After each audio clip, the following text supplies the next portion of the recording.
Ebintu bya bukadde na bukadde bisaanyewo mu nnabbambula w'omuliro akutte ennyumba ku kyalo Nyamwamba West mu Kasese Municipality.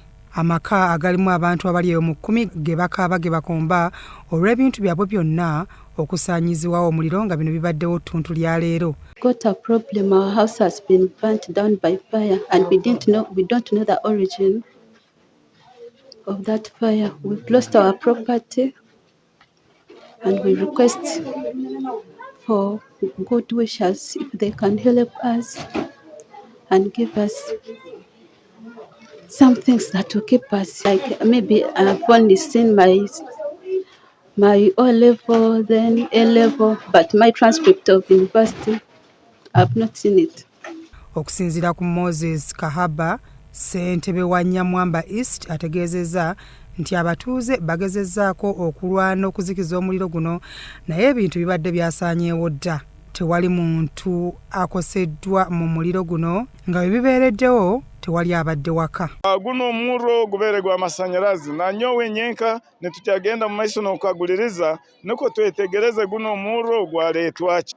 Ebintu ebinyakubeere munju tinsobola kubibala habwokuba saa zino nambera ndikubaliza itwena tukyaloho na mukama w'enju takaizire nuko akatoleka ebintu ebinyakwire nibeha na beha kwihaho enju ebeere ijwire ebintu bingi emifalisi biki buli bintu byona nko kumanya neby'abaana b'isomero byona bibeere birumu kyonka byona tebirugiremu. Abeerabiddeko n'agaabwe baliko bye boogedde ku nnabbambula w'omuliro ono.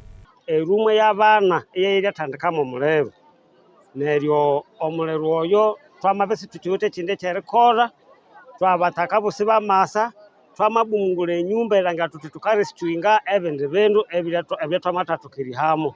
Munganga na ikaho inga musadika 10 mungaterere polisi ya fanda babara afanda babara mungana be muterera apata amta dakika 5 amusadika 5 ama musadika 13 esibale basa.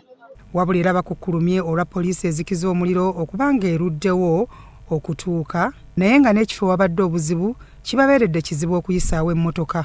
Twenga bataka poliisi erika okomwanya owamabererwa kwenyumba kwa leti itwenga bataka sikita tutemesha kunde ahatuli aterera masimu erekerererwa lyabo tunali ebitwa namabiri bali abendebendo benene betu sikita tutemesha betu kunde nabo ukasanga nebanyo kwa indi mibiri abakozesa amasanyalazi oyine muno kumanyira amasanyalazi gano nkoko galinda munju orole zino ewaya zitakwatagana. Ekyakabiri omuntu obwakwija kucharginga wawe muka oyine kurora charge obulaba no charging eryanda oyine kurora nko kujja kuli charging.